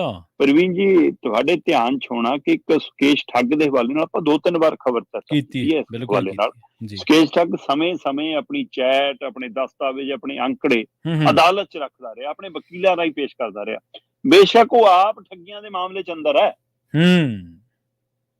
ਉਹਦੀ ਕਈ ਵਾਰ ਉਹਦੀ ਗੱਲ ਹੋ ਸਕਦਾ ਗੰਭੀਰਤਾ ਨਾਲ ਲਈ ਜਾਂਦੀ ਹੋਵੇ। ਹਾਂਜੀ। ਪਰ ਉਹਦੇ ਤੱਥ ਜਿਹੜੇ ਸੀ ਉਹ ਬੜੇ, ਮਤਲਬ ਜਿਹੜੇ ਦੋਸ਼ ਲਾਉਂਦਾ ਸੀ ਉਹ ਕਹਿੰਦੇ ਜੀ ਮੇਰੇ ਕੋਲ ਚੈਟ ਪਈ ਆ, ਇਸ ਕਮਰੇ 'ਚ ਬੈਠ ਕੇ ਮੀਟਿੰਗ ਹੁੰਦੀ ਸੀ, ਇੱਥੇ ਆ ਸੌਦਾ ਤੈਅ ਹੋਇਆ, ਮੈਨੂੰ ਜੀ ਇਹਨਾਂ ਨੇ ਸੁਨੇਹਾ ਲਾਇਆ ਕਿ ਫਲਾਣੇ ਥਾਂ ਦੇ ਉੱਤੇ ਪੈਸੇ ਭੇਜੋ ਜੀ। ਕੇਜਰੀਵਾਲ ਨੂੰ ਵੀ ਵਿੱਚ ਘੇਰਦਾ ਸੀ। ਉਹ ਕਹਿੰਦਾ ਕੇਜਰੀਵਾਲ ਮੈਨੂੰ ਕਹਿੰਦਾ ਸੀ ਫਲਾਣੇ ਥਾਂ ਦੇਸੀ ਘਿਓ ਦੇ ਆਓ ਭਾਈ 10 ਕਿਲੋ, ਕਹਿੰਦਾ 10 ਕਿਲੋ ਦੇਸੀ ਘਿਓ ਦਾ ਮਤਲਬ ਹੁੰਦਾ ਸੀ 10 ਕਰੋੜ ਦੇ ਆਓ। ਅੱਛਾ। ਸੋ ਇਸ ਲਈ ਕਹਿੰਦਾ ਜੀ ਇਹ ਹਵਾਲਾ। ਸੁਕੇਸ਼ ਠੱਗ ਕਹਿੰਦਾ ਜੀ ਸਤਿੰਦਰ ਜੈਨ ਕਦੇ ਮੈਨੂੰ ਕਹਿੰਦਾ ਸੀਗਾ ਤੂੰ ਪੈਸੇ ਦੇ ਤੈਨੂੰ ਰਾਜ ਸਭਾ ਦਵਾਉਣਾ, ਕਦੇ ਕਹਿੰਦਾ ਸੀ MP ਦੀ ਟਿਕਟ ਦਵਾਉਣਾ। ਕਹਿੰਦਾ ਫਿਰ ਮੈਂ ਜਦੋਂ ਫਸ ਗਿਆ ਮਾਮਲਿਆਂ 'ਚ ਮੈਂ ਅੰਦਰ ਆਇਆ ਤਾਂ ਮੈਨੂੰ ਕਹਿੰਦਾ ਜੇਲ੍ਹ 'ਚ VIP ਸਹੂਲਤ, ਮੰਜਾ, ਬੈੱਡ, ਸਾਰਾ ਕੁਝ ਤੈਨੂੰ ਮਿਲੂਗਾ। 10 ਕਰੋੜ ਰੁਪਇਆ ਕਹਿੰਦਾ ਮੇਰੇ ਤੋਂ ਵਸੂਲ ਲਿਆ ਜੀ ਹੁਣ ਤੱਕ। ਇਹ ਪ੍ਰੋਟੈਕਸ਼ਨ ਮਨੀ ਤੇ ਲਈ ਉਹ ਸਤਿੰਦਰ ਜੈਨ ਤੇ ਦੋਸ਼ ਲਾਉਂਦਾ। ਤੇ ਇਹ ਮਾਮਲਾ ਹੁਣ CBI ਦੇ ਧਿਆਨ 'ਚ, ਉਹਦੇ ਦੋਸ਼ਾਂ ਤੋਂ ਗਾਂਹ ਵੱਧ ਕੇ ਹੁਣ CBI ਨੇ ਇਸ ਮਸਲੇ ਤੇ FIR ਦਾ ਰਾਹ ਖੋਲ੍ਹ ਲਿਆ। ਠੀਕ ਹੈ ਜੀ। ਤੇ FIR ਦਾ ਰਾਹ ਜਦੋਂ ਖੋਲ੍ਹਿਆ ਤੇ ਉਧਰੋਂ ਜਿਹੜਾ ਉੱਪ ਰਾਜਪਾਲ ਆ ਉਹ ਤੋਂ ਮਨਜ਼ੂਰੀ ਲੈ ਕੇ ਸਾਰੀ ਐਕਸ਼ਨ ਅੱਗੇ ਵਧਾਇਆ ਤਾਂ ਕਹਿੰਦੇ ਜੀ ਕੇਜਰੀਵਾਲ ਦੀ ਟੀਮ ਇਸ ਕੰਮ ਦੀ ਮਾਹਰ ਹੈ ਕਿ ਉਹ ਜੇਲ੍ਹ ਦੇ ਅੰਦਰ ਜਿਹੜੇ ਧਨਾੜ, ਬੜੇ ਪੈਸੇ ਵਾਲੇ, ਬੜੇ ਠੱਗ ਚੋਰ, ਜਿਨ੍ਹਾਂ ਦਾ ਪੈਸਾ ਹੈਗਾ, ਉਹ ਜਦੋਂ ਕੈਦੀ ਅੰਦਰ ਜਾਂਦੇ ਨੇ ਉਹਨਾਂ ਨੂੰ ਜੇਲ੍ਹ ਦੇ ਅੰਦਰ VIP ਸਹੂਲਤਾਂ ਦਿਵਾਉਣ ਦੇ ਲਈ ਪ੍ਰੋਟੈਕਸ਼ਨ ਮਨੀ ਲਈ ਜਾਂਦੀ ਆ। ਤੇ 10 ਕਰੋੜ ਸੁਕੇਸ਼ ਠੱਗ ਤੋਂ ਤੇ ਬਾਕੀਆਂ ਤੋਂ ਕਰੋੜਾ ਵਸੂਲਿਆ ਗਿਆ, ਜਿਹਦੀ ਜਾਂਚ ਹੁਣ CBI ਨੇ ਕਰਨੀ। ਪ੍ਰਵੀਨ ਜੀ, ਤੁਸੀਂ ਫਲੈਟ ਲੈਣਾ ਹੋਵੇ, ਹਾਂਜੀ, ਤੁਸੀਂ ਕੋਈ ਮਕਾਨ ਲੈਣਾ ਹੋਵੇ, ਅੱਜ ਕੱਲ ਠੇਕੇਦਾਰ ਬਣਾਉਂਦੇ ਨੇ ਕਿ 500 ਫਲੈਟ ਦੀ ਟਾਵਰ ਬਣ ਰਹੀ ਹੈ ਜੀ, ਪਰ ਇੱਕ ਫਲੈਟ ਪਹਿਲਾਂ ਹੀ ਤਿਆਰ ਹੁੰਦਾ ਤੇ ਉਹਨੂੰ ਦਿਖਾ ਕੇ ਹੀ ਸਾਰੇ ਵਿਕ ਜਾਂਦੇ ਨੇ ਕਿ ਆ ਜੀ ਸੈਂਪਲ ਫਲੈਟ ਹੈ। ਸੋ ਸਤਿੰਦਰ ਜੈਨ ਦੀ ਜੇਲ੍ਹ ਦੇ ਅੰਦਰ ਬੈਰਕ ਕੀ ਸੈਂਪਲ ਫਲੈਟ ਸੀ? ਕਿ ਉਹ ਸੈਂਪਲ ਬੈਰਕ ਸੀ ਕਿ ਦੇਖੋ ਜੀ ਮੇਰੀਆਂ ਲੱਤਾਂ ਘੁੱਟੀਆਂ ਜਾ ਰਹੀਆਂ, ਦੇਖੋ ਜੀ ਮੈਨੂੰ ਰੋਟੀ ਵਾਲਾ ਡੱਬਾ ਘਰੋਂ ਆਉਂਦਾ ਹੈ, ਦੇਖੋ ਜੀ ਮੇਰਾ ਮਸਾਜ ਵੀ ਹੁੰਦਾ ਹੈ, ਮੇਰਾ ਬਿਊਟੀ ਪਾਰਲਰ ਵੀ ਇੱਥੇ ਖੁੱਲਿਆ ਹੈ, ਮੇਰਾ ਦਫ਼ਤਰ ਵੀ ਹੈਗਾ, ਫਾਈਲਾਂ ਵੀ ਮੈਨੂੰ ਇੱਥੇ ਆਉਂਦੀਆਂ, ਮੈਨੂੰ ਕੁਰਸੀ ਵੀ ਮਿਲੀ ਹੈ, ਮੈਨੂੰ ਮੇਜ਼ ਵੀ ਮਿਲਿਆ ਹੈ, ਮੈਨੂੰ ਇੰਟਰਨੈਟ ਵੀ ਮਿਲਿਆ ਹੈ, ਮੇਰੇ ਕੋਲ ਮਤਲਬ ਕਿ ਨੌਕਰ ਚਾਕਰ ਵੀ ਹੈਗੇ ਅੰਦਰ ਸਾਰਾ ਕੁਝ ਕਰਨ ਲਈ। ਸੋ ਕੀ ਇਹ ਸੈਂਪਲ ਫਲੈਟ ਸੀ ਸਤਿੰਦਰ ਜੈਨ ਦਾ, ਜਿਹਨੂੰ ਦਿਖਾ ਕੇ ਬਾਕੀ ਕੈਦੀਆਂ ਨੂੰ ਵੇਚਿਆ ਗਿਆ ਤੇ ਉਹਨਾਂ ਤੋਂ ਪੈਸੇ ਵਸੂਲੇ ਗਏ? ਇਸ ਮਾਮਲੇ ਦੀ ਸੀਬੀਆਈ ਨੇ ਹੁਣ ਜਾਂਚ ਕਰਨੀ ਹੈ। ਠੀਕ ਹੈ ਜੀ। ਤੇ ਉਹ ਕੱਲਾ ਇੱਕ ਸੁਕੇਸ਼ ਠੱਗ ਨਹੀਂ, ਉਹਦੇ ਹਵਾਲੇ ਨਾਲ ਕਿੰਨੇ ਹੀ ਕੈਦੀਆਂ ਦਾ ਇਹ ਦੋਸ਼ ਸਾਹਮਣੇ ਆ ਰਿਹਾ ਕਿ ਉਹਨਾਂ ਤੋਂ ਪੈਸੇ ਵਸੂਲੇ ਗਏ, ਪਰ ਜਿਹੜੇ ਪੈਸੇ ਵਸੂਲੇ ਗਏ ਉਸ ਲੈਵਲ ਦੀ ਕਹਿੰਦੇ ਸਹੂਲਤ ਨਹੀਂ ਮਿਲੀ। ਇਸ ਲਈ ਮਾਮਲਾ ਉਜਾਗਰ ਹੁੰਦਾ ਸੀਬੀਆਈ ਕੋਲ ਪਹੁੰਚ ਗਿਆ। ਹੁਣ ਸੀਬੀਆਈ ਜਾਂਚ ਕਰੂਗੀ ਕਿ ਸਤਿੰਦਰ ਜੈਨ ਇਕੱਲਾ ਹੀ ਢਕਾਰ ਗਿਆ ਇਹ ਜਾਂ ਉਹਦੇ ਨਾਲ ਕੇਜਰੀਵਾਲ ਦੀ ਟੀਮ ਵੀ ਹੈ, ਤੇ ਉਹ ਟੀਮ ਦੇ ਵਿੱਚ ਕੜੀ ਕਿੱਥੇ ਤੱਕ ਜੁੜੀ ਹੈ ਉਹਦੀ ਵੀ ਜਾਂਚ ਹੋਣੀ ਹੈ। ਜਾਂ ਇਹ ਦੋਸ਼ ਲਾਉਣ ਵਾਲੇ ਕੋਈ ਬਦਲਾਖੋਰੀ ਨਾਲ ਕਿਸੇ ਹੋਰ ਪਾਰਟੀ ਦੇ ਪ੍ਰਭਾਵ ਹੇਠ ਤਾਂ ਨਹੀਂ ਲਾ ਰਹੇ ਕਿ ਇਹ ਕਿਸੇ ਪਹਿਲੀ ਗੱਲ, ਜੇ 10 ਕਰੋੜ ਦਿੱਤੇ ਆ ਪ੍ਰਵੀਨ ਜੀ, ਤਾਂ ਉਹ ਇਹ ਤਾਂ ਹੈ ਨਹੀਂ ਕਿ 100 ਰੁਪਇਆ 200 ਰੁਪਇਆ ਜੇਬ ਚੋਂ ਕੱਢ ਕੇ ਦੇਤਾ, ਇਹਦਾ ਹਿਸਾਬ ਨਹੀਂ ਰੱਖਿਆ ਜੀ। 10 ਕਰੋੜ ਕਿਤੋਂ ਆਏ ਵੀ ਹੋਣੇ, ਕਿਸੇ ਖਾਤੇ 'ਚ ਹੋਣੇ ਵੀ, ਕਿੱਥੋਂ ਦਿੱਤੇ, ਕਿਵੇਂ ਆਏ, ਇਹ ਵੀ ਸਾਬਤ ਕਰਨਾ ਪੈਣਾ। ਤੇ ਜੇ ਬਾਕੀਆਂ ਨੇ ਵੀ ਕਰੋੜਾਂ ਦਿੱਤੇ ਤਾਂ ਸਾਬਤ ਕਰਨੇ ਪੈਣੇ। ਤੇ ਜਿਹਨੇ ਲਏ ਆ ਫਿਰ ਖਪਾਏ, ਕਿਵੇਂ ਖਪਾਏ, ਜੇ ਸੱਚਮੁੱਚ ਲਏ ਆ ਤਾਂ ਇਹਦੀ ਵੀ ਪੜਚੋਲ ਹੋਣੀ। ਇਸ ਲਈ ਮਾਮਲਾ ਅਦਾਲਤ 'ਚ ਜਾ ਕੇ ਸਾਫ਼ ਹੋਣਾ। ਅਜੇ ਦੋਸ਼ਾਂ ਦਾ ਹੀ ਮਾਮਲਾ ਹੈ ਤੇ ਜਿਹਨੂੰ ਲੈ ਕੇ ਸੀਬੀਆਈ ਨੇ FIR ਦਾ ਰਾਹ ਖੋਲ ਲਿਆ। ਤੇ ਪਰ ਸਤਿੰਦਰ ਜੈਨ ਤੇ ਕੇਜਰੀਵਾਲ ਦੀ ਟੀਮ ਇੱਕ ਨਵੇਂ ਘਪਲੇ, ਨਵੇਂ ਵਿਵਾਦ 'ਚ ਫਸ ਸਕਦੀ ਹੈ, ਔਰ ਇਹ ਵਿਵਾਦ ਉਹਨਾਂ ਦੇ ਲਈ ਹੋਰ ਵੱਡਾ ਵੀ ਹੋ ਸਕਦਾ। ਸੋ ਇਸ ਲਈ ਅਜੇ ਸ਼ਰਾਬ ਨੀਤੀ ਵਾਲਾ ਮਾਮਲਾ ਨਿਬੜਿਆ ਨਹੀਂ ਕਿ ਨਵਾਂ ਪ੍ਰੋਟੈਕਸ਼ਨ ਮਨੀ ਵਾਲਾ ਇਹਨਾਂ ਦੇ ਗਲ ਪੈ ਗਿਆ। ਸੋ ਕੇਜਰੀਵਾਲ ਦੀ ਟੀਮ ਨੂੰ ਇੱਕ ਵਾਰ ਫਿਰ ਪਸੀਨੇ ਆ ਗਿਆ ਜੀ। ਤੇ ਜਾਂਦੇ ਗੱਲ ਕਰੀਏ ਸਰਕਾਰ ਦੀ, ਕਹਿੰਦੇ ਜੇ ਕੁੱਤੇ ਨੇ ਵੱਢ ਲਿਆ ਤਾਂ ਫਿਰ ਸਹਾਇਤਾ ਰਾਸ਼ੀ ਦੇਵਾਂਗੇ ਜੀ। ਪ੍ਰਵੀਨ ਜੀ, ਪੰਜਾਬ ਹਰਿਆਣਾ ਹਾਈ ਕੋਰਟ ਦੇ ਵਿੱਚ ਪੰਜਾਬ ਨੂੰ, ਹਰਿਆਣੇ ਨੂੰ ਤੇ ਚੰਡੀਗੜ੍ਹ ਨੂੰ ਕੁੱਤਿਆਂ ਦੇ ਨਾਲ ਸੰਬੰਧਿਤ ਮਾਮਲੇ ਜਾਂ ਆਵਾਰਾ ਪਸ਼ੂਆਂ ਦੇ ਨਾਲ ਸੰਬੰਧਿਤ ਮਾਮਲੇ ਖਾਸੇ ਸੀ। ਕਰੀਬ 199 ਪਟੀਸ਼ਨਾਂ ਜਾਂ ਐਪਲੀਕੇਸ਼ਨਾਂ ਇਹ ਮਾਮਲੇ ਸੀਗੇ, ਜਿਨ੍ਹਾਂ ਨੂੰ ਸਾਂਝੇ ਤੌਰ ਤੇ ਇਕੱਠਿਆਂ ਕਰਦਿਆਂ ਪੰਜਾਬ ਹਰਿਆਣਾ ਹਾਈ ਕੋਰਟ ਨੇ ਇਹ ਮਾਮਲਾ ਨਿਬੇੜਿਆ। ਤੇ ਬਕਾਇਦਾ ਪੰਜਾਬ ਨੂੰ ਵੀ, ਬਕਾਇਦਾ ਹਰਿਆਣੇ ਨੂੰ ਵੀ, ਬਕਾਇਦਾ ਚੰਡੀਗੜ੍ਹ ਨੂੰ ਵੀ ਹੁਕਮ ਜਾਰੀ ਕੀਤੇ ਨੇ ਕਿ ਜੇ ਕੁੱਤਾ ਇੱਕ ਦੰਦੀ ਵੱਢੇ ਤਾਂ ਘੱਟੋ ਘੱਟ 10,000 ਜੀ, ਜੇ ਕੁੱਤਾ ਮਾਸ ਨੋਚ ਲਵੇ ਤਾਂ ਘੱਟੋ ਘੱਟ 20,000। ਇਹ ਤੋਂ ਬਾਅਦ ਪਰ ਦੰਦੀ, ਪਰ ਮਾਸ ਨੋਚਣ ਦੀ ਘਟਨਾ ਦੇ ਹਿਸਾਬ ਨਾਲ ਜਿੰਨੇ ਦੰਦ ਉਹਨੇ 10,000 ਬਣ ਜਾਣੇ, ਸੋ ਇਹ ਦਿੱਤੇ ਜਾਣ। ਤੇ ਇੱਧਰ ਪੰਜਾਬ ਸਰਕਾਰ ਕਹਿੰਦੀ ਸਾਡੀ ਤਾਂ ਪਹਿਲਾਂ ਹੀ ਯੋਜਨਾ ਹੈਗੀ ਜੀ, ਲੋਕ ਅਪਲਾਈ ਨਹੀਂ ਕਰਦੇ। ਅਸੀਂ ਤਾਂ ਕਹਿੰਦੇ ਜੀ ਜ਼ਖਮੀ ਬੰਦੇ ਨੂੰ 1 ਲੱਖ ਤੇ ਕੁੱਤੇ ਵੱਢਣ ਨਾਲ ਜੇ ਮਰ ਜਾਵੇ ਤਾਂ ਉਹਨੂੰ 2 ਲੱਖ ਦਿੰਨੇ ਅਸੀਂ ਤਾਂ। ਤੇ ਹੋ ਸਕਦਾ ਤੁਹਾਨੂੰ ਸਾਨੂੰ ਨਹੀਂ ਪਤਾ, ਤਾਂ ਪੰਜਾਬ ਵਾਲਿਆਂ ਨੂੰ ਕੀ ਪਤਾ ਹੋਊਗਾ ਜੀ ਕਿ ਕੁੱਤਾ ਵੱਢਣ ਤੇ ਲੱਖ 2 ਲੱਖ ਵੀ ਮਿਲਦਾ। ਸੋ ਇਹ ਕਾਗਜ਼ਾਂ 'ਚ ਕਿੰਨੀਆਂ ਯੋਜਨਾ ਦੱਬੀਆਂ ਰਹੀਆਂ, ਪਰ ਹੁਣ ਬਕਾਇਦਾ ਤੌਰ ਤੇ ਪੰਜਾਬ ਹਰਿਆਣਾ ਹਾਈ ਕੋਰਟ ਨੇ ਹੁਕਮ ਜਾਰੀ ਕੀਤੇ ਨੇ ਕਿ ਭਾਈ ਅਸਲ ਦੇ ਵਿੱਚ ਪ੍ਰਵੀਨ ਜੀ ਮਸਲਾ ਹੈਗਾ ਕੇਸਾਂ ਦਾ, ਕਿ ਕੇਸ ਇੰਨੇ ਆ ਰਹੇ ਨੇ ਪੰਜਾਬ 'ਚ 1,10,000 ਤੋਂ ਵੱਧ ਕੁੱਤਾ ਵੱਢਣ ਦੇ ਕੇਸ ਨੇ। ਪੰਜਾਬ 'ਚ 2021 'ਚ 1,26,000 ਤੋਂ ਵੱਧ ਕੁੱਤਾ ਵੱਢਣ ਦੇ ਕੇਸ ਨੇ। ਪੰਜਾਬ 'ਚ 2022 'ਚ 1,65,000 ਤੋਂ ਵੱਧ ਕੁੱਤਾ ਵੱਢਣ ਦੇ ਕੇਸ ਨੇ। ਤੇ 2023 ਦੇ ਵਿੱਚ ਅਗਸਤ ਮਹੀਨੇ ਤੱਕ, ਜਨਵਰੀ, ਫਰਵਰੀ, ਮਾਰਚ, ਅਪ੍ਰੈਲ, ਮਈ, ਜੂਨ, ਜੁਲਾਈ, ਅਗਸਤ 7 ਮਹੀਨਿਆਂ 'ਚ 1,25,000 ਤੋਂ ਵੱਧ ਕੇਸ ਹੋ ਚੁੱਕੇ ਨੇ। ਇਸੇ ਤਰ੍ਹਾਂ ਹਰਿਆਣਾ 'ਚ ਲੱਖਾਂ 'ਚ ਕੇਸ ਨੇ, ਇਸੇ ਤਰ੍ਹਾਂ ਚੰਡੀਗੜ੍ਹ 'ਚ ਹਜ਼ਾਰਾਂ 'ਚ ਕੇਸ ਨੇ। ਸੋ ਇਹ ਸਾਰੇ ਮਾਮਲੇ ਜਦੋਂ ਇਕੱਠੇ ਹੋਏ ਤਾਂ ਅਦਾਲਤ ਨੇ ਫੈਸਲਾ ਸੁਣਾਇਆ, ਪਰ ਇਹਨਾਂ ਦੇ ਉੱਤੇ ਪੱਕੀ ਰੋਕ ਇਸ ਲਈ ਨਹੀਂ ਲੱਗ ਪਾਉਂਦੀ ਕਿਉਂਕਿ ਜੀ ਮੇਨਕਾ ਗਾਂਧੀ ਅੜਿੱਕੇ ਆ ਜਾਂਦੀ ਹੈ, ਮੇਨਕਾ ਗਾਂਧੀ ਰਾਹ 'ਚ ਆ ਜਾਂਦੀ ਹੈ। ਮੇਨਕਾ ਗਾਂਧੀ ਦੇ ਨਿਯਮ ਬਣੇ, ਠੀਕ ਹੈ, ਮਤਲਬ ਅਵਾਰਾ ਪਸ਼ੂਆਂ ਦੇ ਅਧਿਕਾਰ ਹੈਗੇ, ਕੁੱਤਿਆਂ ਦੇ ਅਧਿਕਾਰ ਹੈਗੇ, ਦਾ ਅਧਿਕਾਰ ਨਹੀਂ। ਕੁੱਤਾ ਵੱਢਣ ਤੇ ਰਾਸ਼ੀ ਮਿਲੂਗੀ, ਤੇ ਅਵਾਰਾ ਪਸ਼ੂ ਨੇ ਜ਼ਖਮੀ ਕਰਤਾ ਤਾਂ ਤੁਹਾਨੂੰ ਰਾਸ਼ੀ ਮਿਲੂਗੀ। ਅਸੀਂ ਅਵਾਰਾ ਪਸ਼ੂਆਂ ਦਾ ਹੱਲ ਨਹੀਂ ਕਰਨਾ, ਕੋਈ ਹੱਲ ਨਹੀਂ ਕਰਨਾ, ਬਿਲਕੁਲ ਅਸੀਂ ਕੁੱਤਿਆਂ ਦਾ ਹੱਲ ਨਹੀਂ ਕਰਨਾ ਕੋਈ। ਬਿਲਕੁਲ ਮਤਲਬ ਜਿਹੜਾ ਅਧਿਕਾਰ ਕੁੱਤੇ ਦਾ ਤੇ ਅਵਾਰਾ ਪਸ਼ੂ ਦਾ ਆਉਂਦਾ ਹੈ ਕਿ ਜੇ ਮਤਲਬ ਸਾਂਢ ਮਾਰ ਦੇਵੇ, ਢੱਠਾ ਮਾਰ ਦੇਵੇ, ਝੋਟਾ ਮਾਰ ਦੇਵੇ, ਮੱਝ ਮਾਰ ਦੇਵੇ, ਤੁਹਾਨੂੰ ਗਾਈ ਮਾਰ ਦੇਵੇ, ਬਲਦ ਮਾਰ ਦੇਵੇ, ਕੁੱਤਾ ਮਾਰ ਦੇਵੇ, ਗਧਾ ਮਾਰ ਦੇਵੇ, ਇਹ ਉਹਦੇ ਨਾਲ ਜਿਹੜੇ ਕੋਈ ਫੇਂਟ ਵੱਜੇ, ਨੁਕਸਾਨ ਹੋਵੇ, ਉਹਦਾ ਮੁਆਵਜ਼ਾ ਮਿਲਣਾ। ਜਿਹੜੇ ਅਧਿਕਾਰ ਇਹਨਾਂ ਜਾਨਵਰਾਂ ਦੇ ਨੇ, ਕੁੱਤੇ, ਮੈਂਸ, ਗਊ ਦੇ, ਉਹ ਅਧਿਕਾਰ ਫਿਰ ਮੁਰਗੇ ਦਾ ਕਿਉਂ ਨਹੀਂਗਾ? ਉਹ ਅਧਿਕਾਰ ਬੱਕਰੀ ਦਾ ਕਿਉਂ ਨਹੀਂਗਾ, ਉਹ ਅਧਿਕਾਰ ਮੱਛੀ ਦਾ ਕਿਉਂ ਨਹੀਂ, ਉਹਨਾਂ ਦੀ ਜਾਨ ਕਿਉਂ ਲੈਂਦੇ ਹੋ ਫਿਰ? ਜਿਉਣ ਦਾ ਹੱਕ ਤਾਂ ਉਹਨਾਂ ਨੂੰ ਵੀ ਹੈ। ਜੀ ਜੀ ਬਿਲਕੁਲ। ਸੋ ਇਸ ਲਈ ਜਦੋਂ ਕਿ ਇਹ ਤਾਂ ਜਾਨਲੇਵਾ ਸਾਬਤ ਹੋ ਰਹੇ ਨੇ ਮਾਮਲੇ। ਚੰਡੀਗੜ੍ਹ ਦੇ ਵਿੱਚ ਜਦੋਂ ਕੁੱਤੇ ਮਾਰਨ ਦੀ ਪਾਬੰਦੀਆਂ ਲੱਗੀਆਂ, ਉਹ ਤੋਂ ਬਾਅਦ ਨਸਬੰਦੀ ਸ਼ੁਰੂ ਹੋ ਗਈ ਸੀ। ਠੀਕ ਹੈ, ਘੱਟੋ ਘੱਟ ਨਸਬੰਦੀ ਉਹ ਸਾਲ 'ਚ ਇੱਕ ਵਾਰ ਕਰਦਿਆ ਕਰੋ। ਉਹ ਵੀ ਰੁਕ ਗਈ ਨਾ, ਉਹ ਵੀ ਅਧਿਕਾਰ ਨਹੀਂ ਜੀ ਨਸਬੰਦੀ ਦਾ ਕਹਿੰਦੇ। ਹੁਣ ਨਸਬੰਦੀ ਤੋਂ ਬਾਅਦ ਜਦੋਂ ਕਿਸੇ ਮਹੱਲੇ ਦੀ ਸ਼ਿਕਾਇਤ ਚਲੀ ਜਾਂਦੀ ਕਿਤੇ ਅਵਾਰਾ ਕੁੱਤਾ ਪੈਂਦਾ ਜੀ, ਵੱਢਦਾ, ਤਾਂ ਪਤਾ ਵੀ ਨਗਰ ਨਿਗਮ ਵਾਲੇ ਕੀ ਕਰ ਸਕਦੇ ਆ ਜੀ। ਨਗਰ ਨਿਗਮ ਵਾਲੇ ਕੁੱਤੇ ਨੂੰ ਲੈ ਕੇ ਜਾਂਦੇ ਆ, ਕੁੱਤੇ ਨੂੰ ਨਵਾਉਂਦੇ ਧਵਾਉਂਦੇ ਆ, ਉਹਦਾ ਟੈਸਟ ਕਰਦੇ ਆ ਕਿ ਹਲਕਿਆ ਪਤਾ ਨਹੀਂ ਜੀ, ਫਿਰ ਉਹਦੇ ਸੰਬੰਧਿਤ ਟੀਕੇ ਲਾਉਂਦੇ ਆ ਤੇ ਵਾਪਸ ਉੱਥੇ ਛੱਡ ਕੇ ਉਹਨਾਂ ਨੇ ਜਾਣਕਾਰੀ ਫਾਈਲ ਕਰਨੀ ਹੁੰਦੀ ਕਿ ਅਸੀਂ ਵਾਪਸ ਉੱਥੇ ਛੱਡਿਆ ਜੀ ਉਹਨੂੰ। ਮਤਲਬ ਨਿਆਣਿਆਂ ਨੂੰ ਵੱਢਦਾ ਰਹੇ, ਮੋਟਰਸਾਈਕਲ ਵਾਲੇ ਦੇ ਮਗਰ ਭੱਜਦਾ ਰਹੇ, ਸਾਈਕਲ ਵਾਲੇ ਜਵਾਕਾਂ ਨੂੰ ਘੇਰ ਲਵੇ। ਤੇ ਇਸ ਲਈ ਕਹਿੰਦੇ ਜੀ ਹੁਣ ਜ਼ਖਮੀ ਹੋਣ ਤੇ ਵੀ, ਕੁੱਤੇ ਵੱਢਣ ਤੇ ਵੀ, ਪਸ਼ੂ ਨਾਲ ਸੰਬੰਧਿਤ ਵੀ ਮੁਆਵਜ਼ਾ ਰਾਸ਼ੀ ਪੈਣੀ ਕਿਹਨੂੰ ਹੈ ਜੀ? ਸਰਕਾਰਾਂ ਨੂੰ। ਬੋਝ ਕਿਤੇ ਪੈਣਾ? ਸਰਕਾਰਾਂ ਤੇ। ਪਰ ਇਹਦਾ ਪੱਕਾ ਹੱਲ ਕੀ ਹੈ ਜਨਾਬ? ਉਹਦਾ ਕਿਸੇ ਕੋਲ ਜਵਾਬ ਨਹੀਂ ਕੋਈ। ਸੋ ਇਸ ਲਈ ਇਹ ਖਬਰ ਖਾਸੀ ਚਰਚਾ 'ਚ। ਜੀ ਜੀ ਸ਼ਰਮਾ ਜੀ, ਇਹਨਾਂ ਖਾਸ ਖਬਰਾਂ ਤੇ ਖਾਸ ਜਾਣਕਾਰੀਆਂ ਦੇ ਲਈ ਤੁਹਾਡਾ ਬਹੁਤ ਬਹੁਤ ਧੰਨਵਾਦ ਜੀ।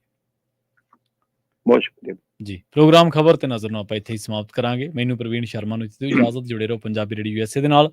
ਪੰਜਾਬੀ ਰੇਡੀਓ USA ਤੇ ਪ੍ਰੋਗਰਾਮਾਂ ਦਾ ਸਿਲਸਿਲਾ ਲਗਾਤਾਰ ਜਾਰੀ ਹੈ। ਬਹੁਤ ਬਹੁਤ ਧੰਨਵਾਦ। ਸਤਿ ਸ਼੍ਰੀ ਅਕਾਲ।